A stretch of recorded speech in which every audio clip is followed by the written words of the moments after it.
For the invite with Marlon and Henry. It's nice to see you all today and have some friendly and familiar faces in the audience. So today what I'm here to talk to you about is Russia's media strategy in Central Asia. So a lot of the focus recently on Russian media, particularly since the 2016 election, has been focused either on illegal or semi-legal mechanisms of influence that have been alleged to be used for the Russian state.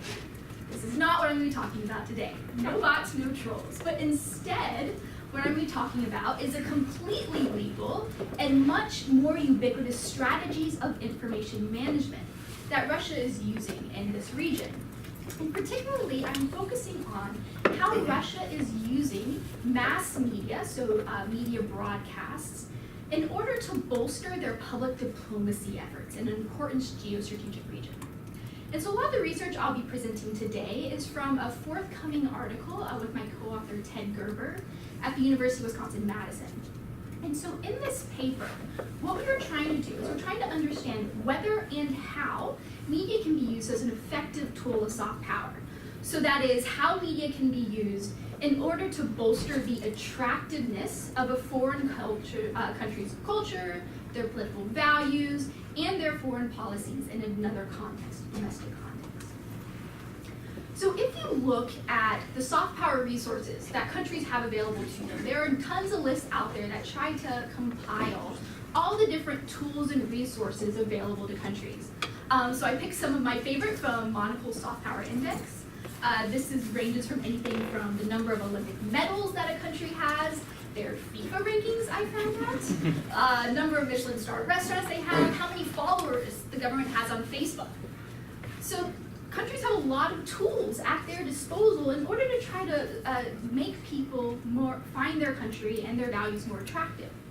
However, the most important of these, what is often called the soft power tool par excellence, is the media.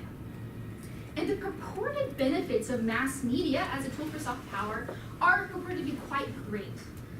So there's probably nothing better that allows a country to actually disseminate their messages directly to foreign audiences than the media. So by showing people their perspective on issues, it allows them to spread their cultural appeal, allows them to show different countries why they're economically attractive, politically attractive, and ultimately increase their global presence and their global reputation.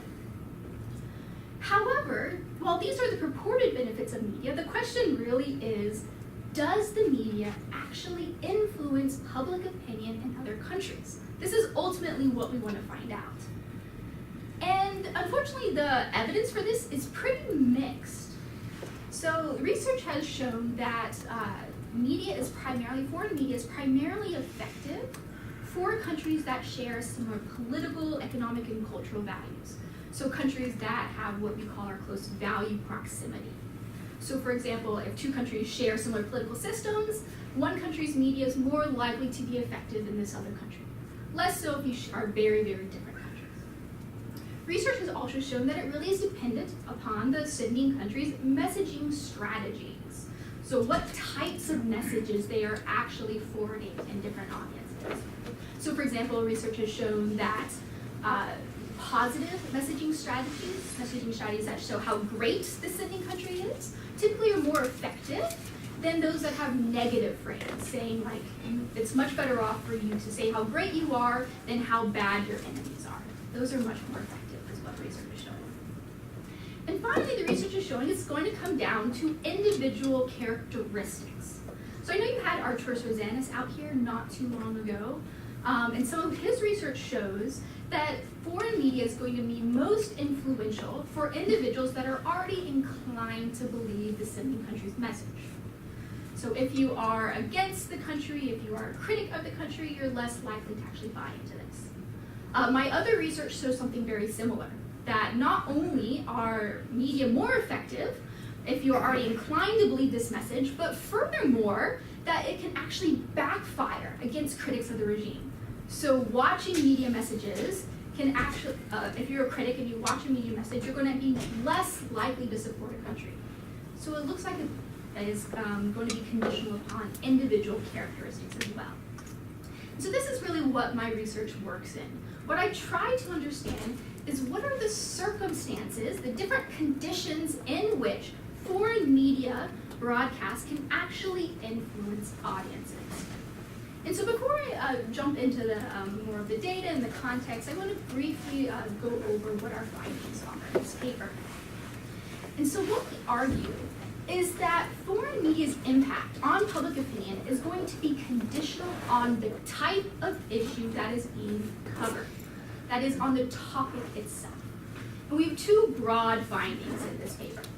First, we show that foreign media is going to be most likely to influence whether or not individuals express an opinion, whatever that opinion is, just whether they express an opinion about topics that are not widely covered in the media in general, so what we call obscure topics.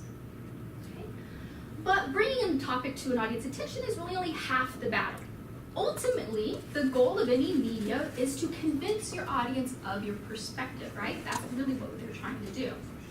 And so here we find that the media has the strongest impact for issues that we say are remote, those that are far from the lived experiences of the people actually receiving this message. So if it's something that you encounter on a day-to-day basis, the media isn't going to do a great job of actually changing your perspective on an issue. It's mainly going to be effective for those that you really don't encounter that often. So the takeaway here, and I'm going to spoil the rest of the presentation for you, but the takeaway is that the media can be a useful tool in some contexts. Specifically, it is issue specific. So when we talk about how important the media is, we kind of need to pause a little bit and say, it can be important, but it's only going to be important for some types of topics, not for anything we want to cover. And so we look at this particularly in the case of Russian television in Kyrgyzstan. And I absolutely love presenting this in front of an area studies audience because that means I don't have to justify why Kyrgyzstan is important. So hopefully you all think Central Asia is as interesting as I do. But for those of you who don't know, Kyrgyzstan is very important both for Russia but also for the US. So until 2014, we had our only air base to Afghanistan and Kyrgyzstan, the Manas air base, that was closed in 2014. And the country's also been a focal point for Islamic extremism and drug trade. So it's becoming an increasingly important part of the region. But because I am a social scientist, I also care about the theoretical reasons for actually choosing this case.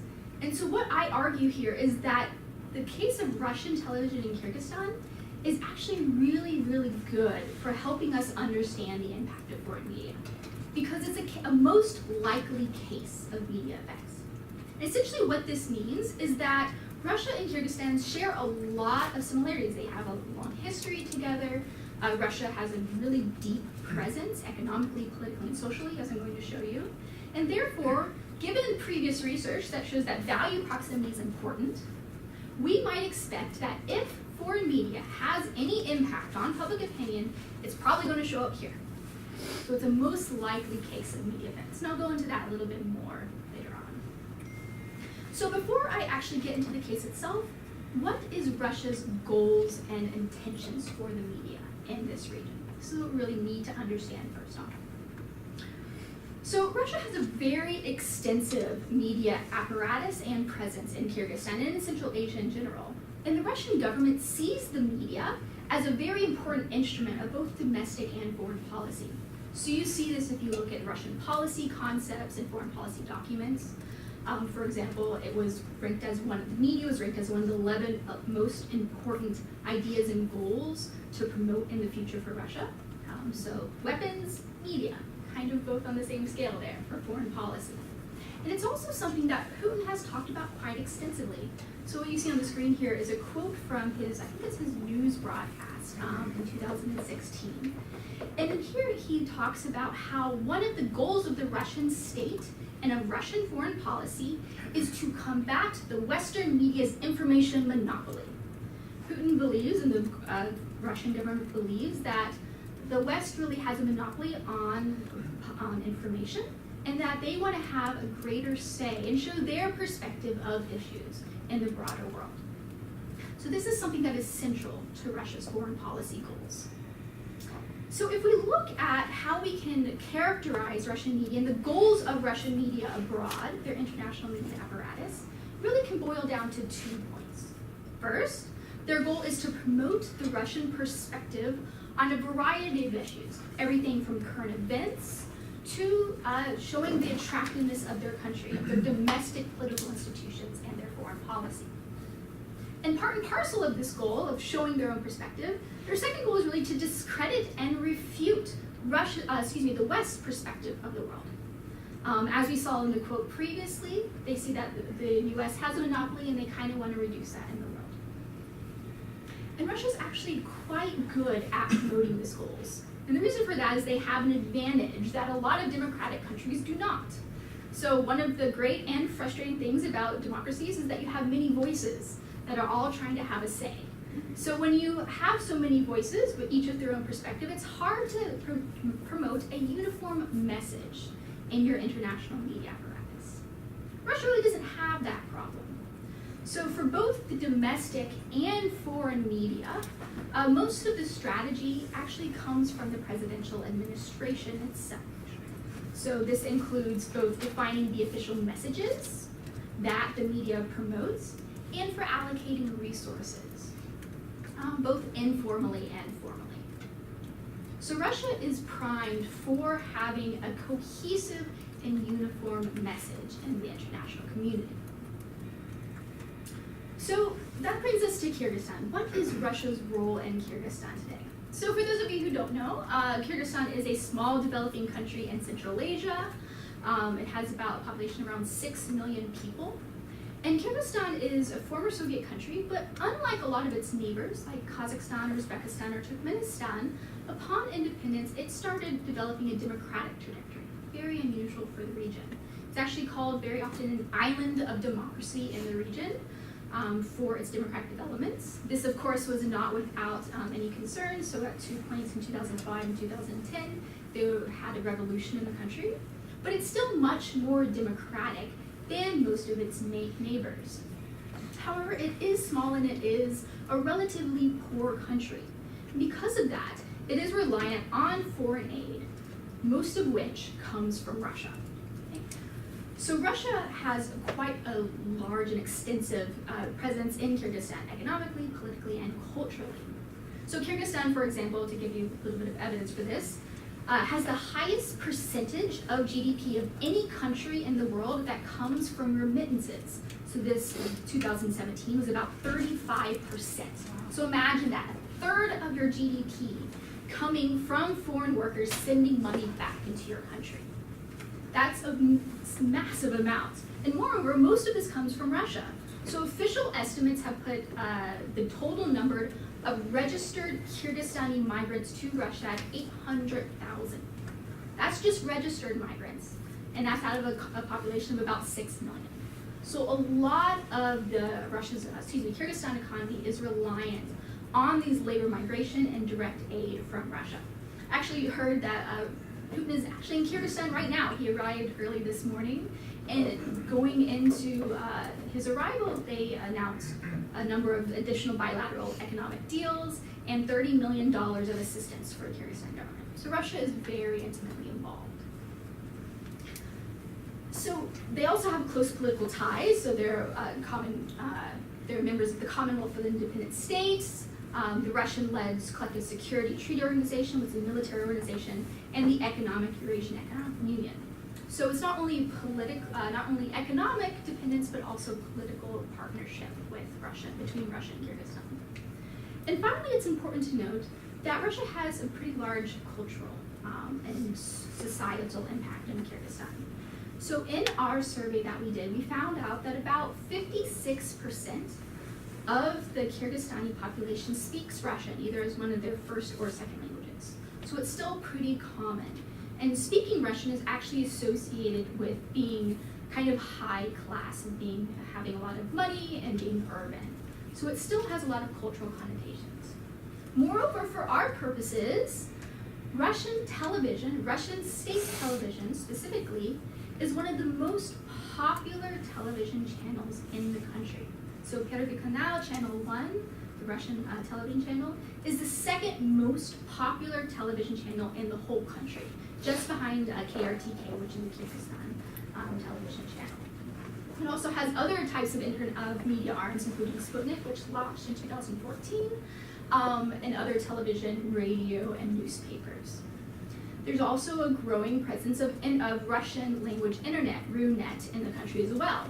So our estimates put that Kontakte and Yandex, so the social media and search engines, are the most popular in the country, overtaking the likes of Facebook and Google. So their media presence is quite extensive in the country. And furthermore, what we found out, so we did focus groups both before and after our survey in 2014 and 2015, we found out that the Kyrgyzstani population is actually getting a lot of their news directly from Russian-led television channels. So for example, in our focus groups, we found out that a lot of their coverage actually comes on specific issues comes from Russia. And this is widely due to the fact that Kyrgyzstani journalism doesn't have a lot of money that goes into it by the state. And also there's a lack of Kyrgyzstani foreign correspondents that are able to go to other countries to cover issues, such as the conflict in Ukraine or in Syria, for example. So a lot of the international news that people in Kyrgyzstan are getting is coming from Russian television. We also found out, a little bit to our surprise, that they get a lot of news on domestic issues from Russian television as well. So the Kyrgyzstani journalism is infamous for basically spending most of their time covering the president's activities and in some smaller local events. But they don't do a really great job of covering a lot of things that are actually going on in their country. So our respondents were telling us that they were finding out about the 2010 conflict in Osh, one of the big events going on, from Russian television. They had no idea that was going on just by watching Kyrgyzstani television, which is quite remarkable, I think. So what does this context mean? Ultimately, what we want to understand is, does watching foreign broadcasts actually influence public opinion? If the purpose of broadcasts, of international broadcasts, are to bolster soft power, to make your country more attractive, we would expect to see there to be effects on the public opinion in different countries. So do we actually see that today?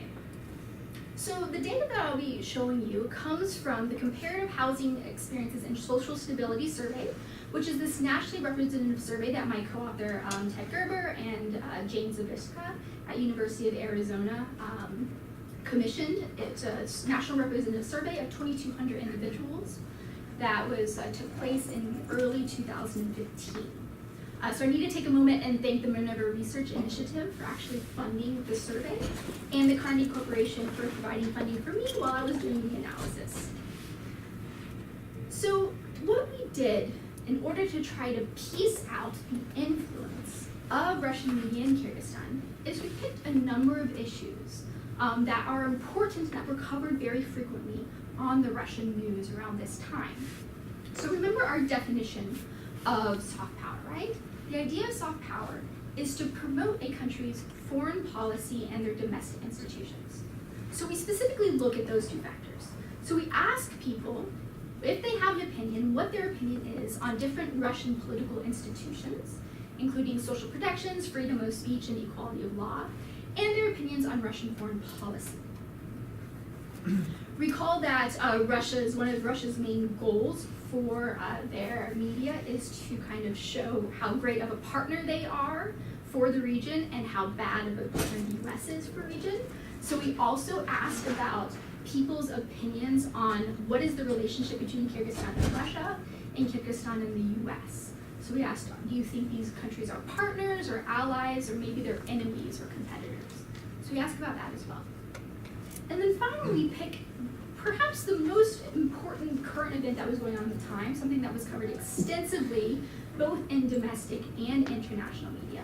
That is the conflict in Ukraine. So remember, this was happening in 2015, so this was right in the midst of everything going on in Ukraine. So I don't want to spend a lot of time discussing our estimation strategy, but one of the reasons why studying this topic is so difficult and why there's perhaps not as much research out there as we might hope is the fact that it's really hard to understand what is the actual effect of media on public opinion. So it may be the case that you turn on Russian TV and that's going to influence how you see Russia. It may also be the case that if I have warm fuzzy feelings about Russia, I'm more likely to turn on Russian TV as opposed to something else. This is kind of hard to kind of parse out where the effect is. So what we do is we leverage the fact that there is a lot of variation in Russian language ability in Kyrgyzstan. So remember, a little less than 60% of our sample actually speaks Russian. And our argument for why this is a good measure is pretty simple. If you speak Russian language and you turn on the Russian news, you're more likely to be able to get something out of it. If you don't speak Russian, you're not really going to get a lot of the content. So now there could be still some concerns. Is this really so independent of public opinion? So we try to do our best to look at what are the different factors that may influence whether or not you learn Russian language. Things such as your education, your income, whether or not your family has received remittances, which would kind of get at this migration issue, and whether or not you just have warm fuzzy feelings about Russia in the first place.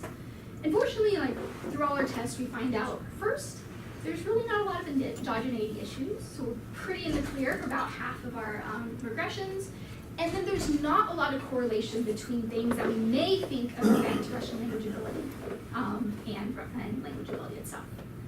So I would be happy to talk more about this in the Q&A, but our results show that this is a pretty good estimation strategy for getting at the effects of Russian television and Russian media. Okay, so before I get into the results themselves, I want to give us a bit of a framework for understanding what it's going to look like to kind of interpret our results here. So in order to influence public opinion, this is really a two-step process. First, media has to show people or has to make people develop an opinion about an issue in the first place. Right? For soft power, a lot of the issues that may be covered in the media might not be something that people would have thought about before. So, I'm, average Joe in Kyrgyzstan, I may not have thought a lot about Russian foreign policy in the first place. So as the media's first goal is to get people thinking about that issue, to make them form an opinion. Once we accomplish that, really what you want to do is you want to change their opinion or make them see the world in a different way. You want to frame issues so that it changes how they see the world. So this is what we call issue framing. As a social scientist, I love my 2x2s. So the way that we are trying to understand this is we think that the impact of the media on public opinion is going to depend on the topic's pervasiveness and the topic's familiarity. Okay? So what does this mean? So by topic familiarity, we just mean how close are these different topics being discussed to the experiences of Kyrgyzstanis' daily lives. Is this going to be a topic that they could hear about through other avenues other than the media, such as by knowing somebody who's lived in Russia, by studying Russian in school, by just having daily conversations? So is it familiar or is it not? Is it remote? Is it the media really the only way that you're going to find out about this issue? And it's also going to depend on how pervasive the topic is. That is this going to be a topic that is covered broadly in the media, both local and international? Or is this going to be an issue that's really kind of important just to Russia, that nobody else is really going to spend much time covering? So is it ubiquitous? Is it everywhere? Or is it obscure? Is it only really covered by Russian television? And then we take our 5 topics and we argue that some of these are going to be obscure or ubiquitous and some familiar and remote. So we argue that Russian-Kyrgyzstan relations, this is something that is covered a lot in domestic media and in Russian media, and it's something that most people have an opinion of in the country, just due to the close relationship between Kyrgyzstan and Russia. However, the local media is going to be less likely to cover things like Russia's political institutions. That's something that really only Russian television is going to cover frequently. We also then look at remote issues that really are not going to be something that people think of on a day-to-day, that doesn't really relate to their lives, but may or may not be covered a lot in the media. So for issues that are covered a lot in the media, we look at the war in Ukraine, which was covered extensively, as well as U.S.-Kyrgyzstan relations. So Kyrgyzstan's relationship with the U.S. was covered a lot during this time period, specifically because this was just after the closing of the Manas Air Base, in the country. And so this was something that, while people wouldn't really interact with and know on a daily basis, was covered extensively in the media. And then finally, we look at foreign policy, which is something that is neither close to individuals nor is going to be covered extensively in local media. It's really only covered in Russian media. Okay, so now we can actually get to the results, to the fun part. So I'm not going to show you any regression tables. I want to show you some descriptive statistics because they're quite interesting in of themselves, and then I'll tell you what our analyses show. So the very first thing we did is we asked people, how often do you actually watch television? And we asked them about Russian television, any local Kyrgyzstani television, and other TV, which is things like BBC, Al Jazeera, more Western outlets usually. And what we find right off the bat is while local television is the most important, like 67% of our sample claims to watch local television every day, Russian television is following not too far behind that. About 60% of people say that they watch Russian television every day. So what we're seeing right off the bat is that Russia's presence is extensive in the country. Compare that to these other TV, these more Western outlets, you're getting about less than a third of people actually tuning in on a daily basis. So we then asked them if they had an opinion about any of our 5 topics. So let's start from the most known to the least known. So as you might expect, basically everybody has some opinion about what Kyrgyzstan's relationship with Russia is. Over 99% of people, which is what you pretty much would expect given Russia's presence in the region. Less, however, have an opinion of the United States. The United States is just not as close to Kyrgyzstan, despite everything going on with Manas at the time. And then about 85% of people have a war in Ukraine, have opinion of a war in Ukraine. Again, this doesn't cover what their opinion is, just whether or not they are informed enough to have developed an opinion in the first place. And then much farther down on the knowledge scale is our Russian domestic institutions and foreign policy. Because again, these are kind of obscure topics, things that are not going to be very often covered in the media. And what we actually find is that all else equal, watching Russian television is going to be associated with having a greater likelihood of expressing an opinion, whatever an opinion, about obscure topics. About topics that are really only going to be covered in Russian television and Russian media. Things like Russia's political values and institutions and their foreign policy. However, we don't really see any type of effect of Russian media for more pervasive issues, for things that are covered not only in Russian television, but also in other media.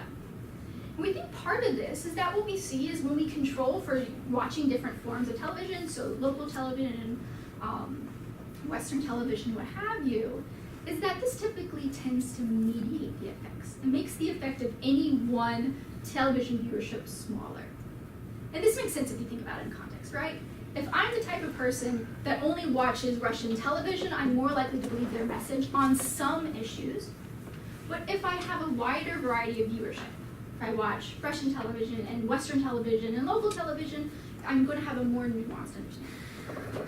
And something else that surprises quite a bit is that there doesn't seem to be any demographics or socioeconomic characteristics that are associated at all with opinions about Russia. When we do see an effect, we do see an effect basically for the media. Age isn't doing much here, education, income, nothing you really saw was consistent, which is quite interesting for the demographers and something I'd like to find out more about. So when we look at opinion formation, yes, the media is impacting whether or not people have opinions, but only for the most obscure topics. So that's our first kind of conditional effect. We then ask the question that really people want to know, so what do people think of issues? What are the framing that people have? And I have, unfortunately, this is not going to be a lot of good news for the people for the US perspective of the issue. So first we ask them, so what do you feel about Russia's social protections, freedom of speech, and equality before law? And what we see is that the majority of people, everywhere from 70 to like 80% of people, have very positive or somewhat positive views of Russia's freedom of speech, equality law, and domestic institutions. As somebody who spent a lot of time in Russia, this is a little frightening, right? when I think of freedom of speech of Russia, I personally don't have very positive feelings about it, but in Kyrgyzstan they do. We see something similar for Russian foreign policy, right? So most people have a very positive view of Russia's general foreign policy. Then we look at their opinions of the relationship between Russia and Kyrgyzstan and of the US and Kyrgyzstan. And what we find is that, perhaps unsurprisingly, most people see Russia as either a partner or an ally, about 80% or 88% of our sample. However, only about 18% say the same for the United States. In fact, a lot more people, nearly 30% of people, actually see the United States as being either an enemy or competitor of Kyrgyzstan, not as a partner or an ally. This is a little concerning for US presence in the region, right? Given the money that has been invested, the relationships and the different organizations that we've had in common, it's a little worrying to see that so few people actually have positive views of the country. And then we finally ask about the conflict in Ukraine. And what we see here is that, once again, Russia's perspective, Russia's view of the world seems to be winning out, right? So the majority of people, vast majority of people, either blame Ukraine for the conflict, or more worrying, blame the West, right? So this is how Russia's been framing the issue of the conflict in Ukraine. It's all the West's fault. It's Hillary Clinton once again meddling in Ukraine. And it seems like, for the most part, people are believing this message. Right? Either the Ukraine or the West is to blame. So when we actually look at this more contextually, what we see is that, once again, we are seeing some impact of Russian media. Specifically, we are seeing that Russian media tends to influence public opinion towards the Russian perspective of things, specifically for issues that are remote. Issues where the media is really the only information they're getting on these particular topics. They're not hearing about it so much from their daily lives, not learning about it in school. You really don't have much of a relationship there. So what we find is that watching Russian television, increases the likelihood that you're going to blame the West for Ukraine, for the conflict in Ukraine. Okay? It also negatively affects your opinion of the U.S.-Kyrgyzstani relations. You're less likely to see the United States as a partner or an ally, and you're more likely to either see them neutrally in the best case or as an enemy in the worst case. And finally, it's going to make you have more positive feelings, or at least there's association between watching Russian television and having positive feelings of Russian foreign policy. So again, we are seeing some effects, but once again, this is only the case for remote topics. If they are familiar to you, if they're topics you can get other information on, media doesn't seem to have a lot of an effect. So it's conditional on the types of topics that you look at. Okay. Before we talk about the implications of this research, I always get asked about the internet, so I'm going to tell you a little bit about the internet in Kyrgyzstan, and whether or not watching or using the internet, whether through social media, going on, whether this impacts the opinion of the issues we'll be looking at. So first, let's look at how often people actually use the web in Kyrgyzstan. And so a reminder, this is from 2015. The data are a little bit dated at this point, but we can see broadly is that people aren't using the internet all that much, right? So less than 10% say that they use the internet every day for anything, whether this is political news or just using it for social media.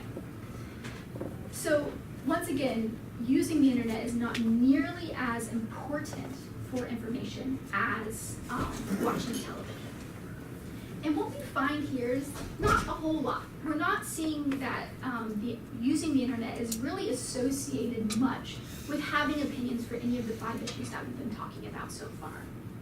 And this is probably just due to the fact that there's so few people who use it, at least in this case right now. Russian television has a much broader reach than internet does, at least at this point in time. Now, just as a reminder, null results don't mean negative results. It doesn't mean it doesn't have an impact, just that we're not seeing anything quite yet. This may change as internet penetration and use becomes more important in the country. But for right now, television is really by far the most important. Okay. So what are the implications of this research? So I've got good news for you and I've got bad news for you. So let's start a little bit with the bad news. Bad news is that Russia is remaining the most, or a very dominant force in the near abroad, and it doesn't really seem to be going away anytime soon. There have been some efforts by the Kyrgyzstani government to reduce the reach of Russian broadcasts in the country. At one point, they actually took the television channel number assigned to Russian television channels and gave those to local broadcasts. So they switched the numbers. So if you woke up in the morning, turned on the TV, turned on channel 1, you suddenly weren't seeing channel 1, you were seeing like KRTK or one of the other channels. So they were trying to reduce the influence by literally changing the channel. So you have to go now and flick through to find channel 1. That being said, Russian news is still very important, the second most watched in the country. It's still very, very important there. So do we actually see any impact on public opinion? This is really what we're trying to get at. And the answer for this is yes, but it's conditional, right? So it's conditional on both the pervasiveness and the familiarity people have with particular topics. And furthermore, Russia's influence in the region, as I argued earlier, it's a most likely case of media effects. If we expect to see the impact of media anywhere, we expect to see it of Russia and Kyrgyzstan. And this is due both to the uniform message that the Kremlin puts out, the very large presence in the region, and this value proximity that we discussed. And so the good news here is that if we're seeing conditional and relatively limited impact of Russian media in Kyrgyzstan, we might expect to see even less of an impact in less favorable environments.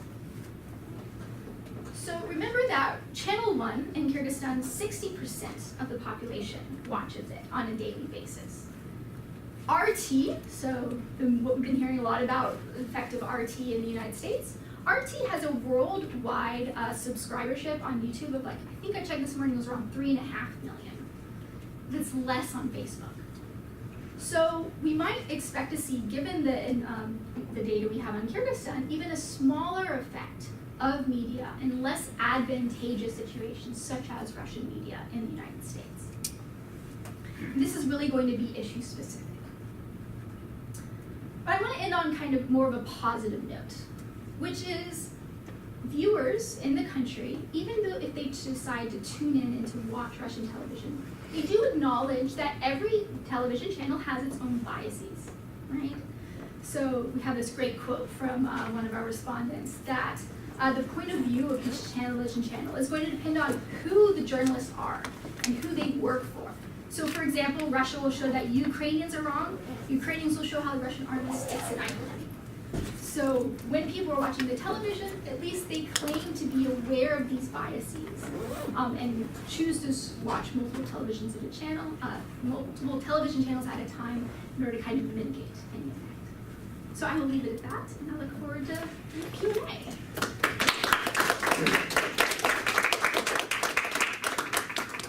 All right, thank you very much. Yeah, it's a very stimulating talk and a lot of interesting material there. Maybe I'll just ask a first quick question, which was, in the beginning of your talk, you mentioned some of your own research that has found evidence of backlash effects. Yeah. Whereas here, what you're finding is, or at least reporting, is that when Russian media report on things on which people, about issues that people are already familiar with and have opinions, that it's more of a no effect. I mean, are there any realms where you actually find a backlash effect where Russian media coverage, maybe just upsets people or generates the kind of opposite view because it's so out of sync with what their other information would lead them to believe? Yeah, so I haven't looked at that in this context yet of Russian media in Ukraine. That's a next step in the research, and one that as soon as this is finished, I'm very eager to look into. But I've done other research in Russian media domestically, so Russian media actually in Russian, how it influences opinion within the country. And what I find is that certain types of media, so here I look at media that allows some type of participation between the viewer and the government.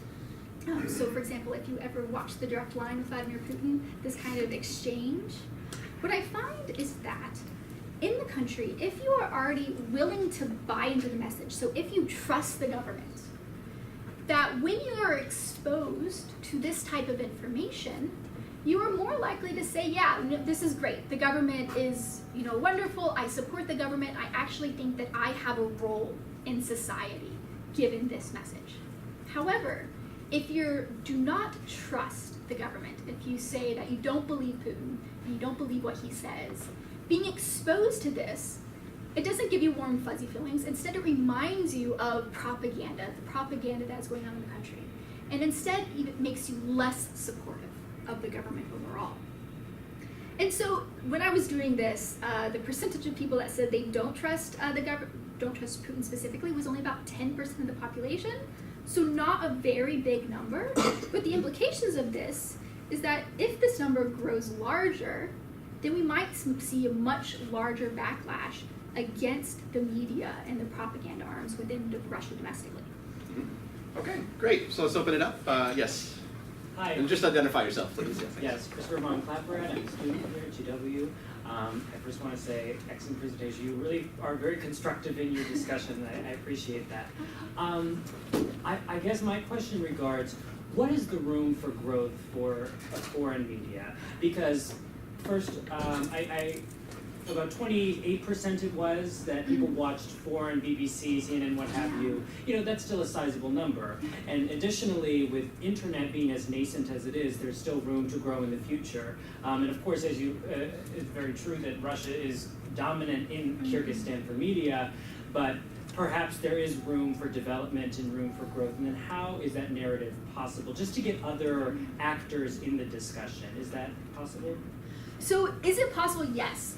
The difficulty with growing more international media in the country is that you're going to have people broadcasting in Kyrgyz, people broadcasting in Russian, right? And so the reason why it's only about 28% are turning to these channels is because most international outlets that are not Russian are not broadcasting in these native languages, right? Some are. There are smaller channels. I've even heard of some that are broadcasting in Uzbek in the south. But these are not dominant, and they're not able to cover a lot of, particularly the international issues, right? That's the concern that Kyrgyzstanis have even with their own media, is that they're just not getting the same level of coverage. So what you need in order to really grow international media that's not Russian media in Kyrgyzstan and in Central Asia is you need dedicated journalists who can broadcast on issues that are of wide importance that actually are in the languages that people speak. And perhaps for internet? And perhaps for internet. So we did see that a lot of people turn to local types of social networking, but right now it's just they're not particularly large. They don't have a lot of resources invested in them. Like Contactia, however, is massive. Yandex is the same way. So again, I think it's a lot of a structural issue. People are used to having Russian internet, it's in the language they speak, and so there needs to be a lot more just publicity and knowledge around the fact that other sources exist, and they need to exist in those languages. Thank you. Okay, great. Yes, please. Thank you very much. My name is Nadek Seferian. I'm a PhD student at Virginia Tech's School of Public and International Affairs. I was wondering if there's any systematic understanding of information flow through word of mouth from the migrants. 800,000 are registered in Russia. I wonder if there's any understanding about how back and forth from Russia to Kyrgyzstan through that source has an effect on public opinion. That is an awesome question. I don't have a great answer for you because I'm not personally aware of it. I know anecdotally, just from spending a lot of time in the region, that a lot of the information they find out about Russia, the people in Kyrgyzstan find out about Russia, if it's not through television, it's typically because either someone in your family or somebody has spent time working in Russia. So I don't know any systematic research that's been done on that. If anybody knows, please let me know. But we do know that is a pretty strong connection, just given the sheer number of migrants that are in the country that come and go. Yeah. Awesome. Great. Other questions. Yes, please, Sarah. Yeah, thanks for a great presentation. Identify yourself, please. Oh, I'm sorry, Yeah, Sarah sorry. Oates, University of Maryland, and at the Wilson Center this year as a fellow. I had questions about sort of sliding doors, right? So what, if anything, did you find out about the younger generation? Because as you know, because you do research on Russian media, there's this theory, which may or may not be true, that the younger generation are pulling away from TV, and that could be a problem for the regime. So what are you seeing in Kyrgyzstan, or maybe that's just BS, I don't know, but what do you think? Yes, there are more young people who are using the internet as sources of information than television. Right. That being said, Russian television is still dominant. Like I was talking about, we don't really see many difference in correlates. Older people do tend to spend more time watching television, and younger people typically also use internet in addition. Right, so that's to different from television. Russia. Yeah, it's a little bit different from Russia, where there's more of a break. But I think a lot of that is just due, when we were doing the survey, this is 2015, internet penetration still was not that great. Right. So whenever I was in the country, I used to go to internet cafes, still existed, and that's where, when I was talking to people, a lot of people got their internet. It's been growing since then. They actually have hotspots around cities now. And so the connectivity has been increasing quite a bit. But there's still going to be that lag before we start seeing really much. Yeah, I had a technical question. So the feed that you see on pervasiveness, is that just the regular Russian feed for that time zone? I mean, because I'm not sure, where's Kyrgyzstan in relation to Moscow? Yeah. It's going to be a different time zone. Yes, it is. That's about as far as I can get with it. 2 hours. 2 hours, 3. Three? Is it 3? Oh, that's right, because they don't have daylight savings anymore. It's 3 hours now. Okay. So most of the feeds are just the feeds of that would be shown in Russia. Which is so interesting. Yeah. Because, for example, I looked at RT along with colleagues at GW and all that, and so I was getting into these fights with people about, well, that's, it's not really Russian news because it's news for foreign consumption. But so I think that makes the work more interesting. My final question is about, and this is what makes it so great if you actually know the case and you've been there. So 60% of people speak Russian to some degree of fluency then in Kyrgyzstan. And this is, again, is that a generational thing? Because on the one hand, the younger generation may have more opportunities, but they're less likely to actually be forced to study Russian. So is it fading or growing? So it's not so much a generational thing. A lot of the variation we saw is it's urban rural. So if you live in Bishkek, you're loads more likely to actually speak Russian than if you're in the regions. It's also kind of a status symbol. To speak Russian means that you're kind of like hip and cool, and that you're more modern. But English isn't making any particular headway. Not. And that's actually, it's actually interesting because linguistically speaking, that's going to really limit your kind of ability to get different views. But yeah, so I think that's quite fascinating. So Well, you have to remember that Russian language is one of the 2 official languages in the country, right? Kyrgyz and Russian. So if you want to have a lot of employment opportunities, if you want to work in the government, you have to speak Russian. It's almost a necessity if you kind of want to go up the ladder. Okay, I could talk about this all day, but I won't because I know Yeah. Sorry. Yes, please. Yes. Hi, I'm Lubna with the State Department. I have 2 questions for you. Even if they were not part of your actual research, would welcome any perceptions that you don't have from your time on the case. The first is, what, if any, kind of messaging has been conveyed to Russian media regarding China? Oh, interesting. So regarding China, so I think Russia is realizing that while it's still perhaps the most important political, for sure, partner for Kyrgyzstan, China's making a lot of inroads, economically specifically. I personally don't know of a ton of coverage on China more than what Russia is covering about China domestically anyways. Remember, a lot of the feeds that Kyrgyzstan is getting is just the Russian feeds, Russian broadcasts. So they aren't really tailored towards discussing as much Russia's role in the region or China's role in the region. So I don't really know much about that, but I'd be interested to find out more. Because Russia definitely does understand that China is a growing economic presence in the country. country, and so I'm sure it's concerned about that to an extent. Question. Thank you. If you do come across anything, be happy to hear it. Yeah. The second piece was, Yeah. Given that Kazakhstan has Mm. a pretty distinct media Mhm. of its own, and its own programming that it also includes Russian programming, very distinct to their culture. Has there been any crossover Russian media influence that even if it's at minor levels, are you seeing any of that in Kyrgyzstan? Sorry, I Are didn't you hear seeing you. any of the influence of Kazakh in Russian programming influence in Kyrgyzstan? So Kazakhstan, some of Kazakhstani's television is actually in Kyrgyzstan. So you actually see direct Kazakh television in Kyrgyzstan, especially in the north there. So Kazakhstan's trying to form their own version, like minor version of RuNet, and trying to build also their media presence. They have a lot more resources than Kyrgyzstan does. So Kazakhstan actually has its own role in its own media. Are you that is expecting shown. that to grow then? Kazakhstan, that is one of Kazakhstan's goals, is to grow their presence in the region. So I would expect, given that goal, if they, moving forward, that was probably something they'll be focusing on. Yes. Stanley Coburn. I'm a little puzzled. On the one hand, you said on major issues, Russian media had no influence.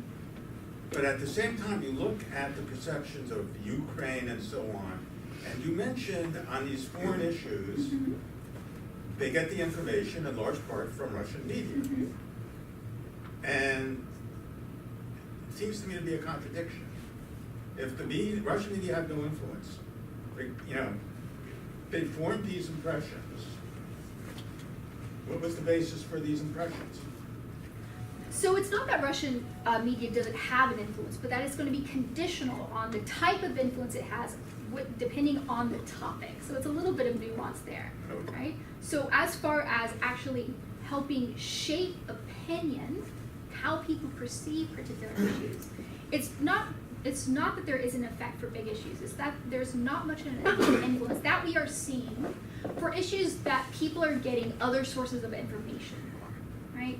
Either through their own experience or their family's experience with migration, through their education, what have you. But for the war in Ukraine, we do see that Russian television actually is influencing how people perceive it. So what blame that they're putting on. So watching Russian television, you're more likely to actually blame the West for the conflict. So we are seeing some, but we're not seeing it like carte blanche across all issues. Yes, please. My name is Darius Kiba. I'm a research fellow at the Kennedy Institute right now. So I've got two questions. First one is about values. You told us that if two countries, for example, Russia and Kyrgyzstan, have the same values, there will be much more impact from the Russian media to the population of Kyrgyzstan. But the question is, how did you measure that Russia and Kyrgyzstan have the same values? Because if you take a look at surveys, for example, about migration in Russia, you will see that Russians do not recognize people from Kyrgyzstan as a part of similar values field, just because it's some strange folks from Middle Asia, from Central Asia, and that's why we don't have too much in common. Again, I know that Kyrgyzstan is a kind of not really religious country, but still, people there are Muslim, not Christians, for example. So it seems to me there is a distance, in some sense, even if we take into account that we've got common heritage from Soviet period, there is still a difference, and it's not a difference about language, it's difference about tradition, family, how family design, and so on and so forth. And the second question is, did you analyze the plot and the agenda of local news? Because I suspect that they can be just similar to Russian propaganda TV channels. Just because there is no really strong journalist school in Kyrgyzstan, like everywhere in the post-Soviet space. I mean, it's really weak and not that developed as a European countries. So did you analyze it? So we didn't analyze, we didn't look at the content specifically of the different channels of Russian channels and local channels. We relied on previous research on what has been shown about it. To our knowledge, there hasn't been a systematic study of how Kyrgyzstani television channels cover different events and how Russian television channels cover events. What we do know is that the types of events they cover are different. Local television channels are much more likely to cover, like I said, presidential activities, local issues. For that reason, we stayed away from these particular issues because we didn't want to muddle the effects. So we focused mainly on issues that we knew were covered in Russian television, not so much in local. As far as value proximity, this again is something that we didn't measure, we took as an assumption based on literature. So when we say that countries have a value proximity, what we're saying is that they share a lot of similarities, whether that be like have an economic relationship, which it's undeniable, whether they have political similarities or political history, which I think is undeniable. There's absolutely a difference in traditions and cultures between Russia and Kyrgyzstan. But given their long-standing relationship, given their history together, and given Kyrgyzstan's reliance on Russia, they do share a lot stronger bond than, say, Russia and the United States, where it's much more adversarial. As we saw from our data, the vast majority of people in Kyrgyzstan see Russia as a natural ally. And so that's what we're talking about in terms of value proximity. Okay, we're pretty much just about at time, but unless there are any other questions, I think we might have time for one more if there is one. All right, in that case, please join me in thanking Hannah for a really great presentation.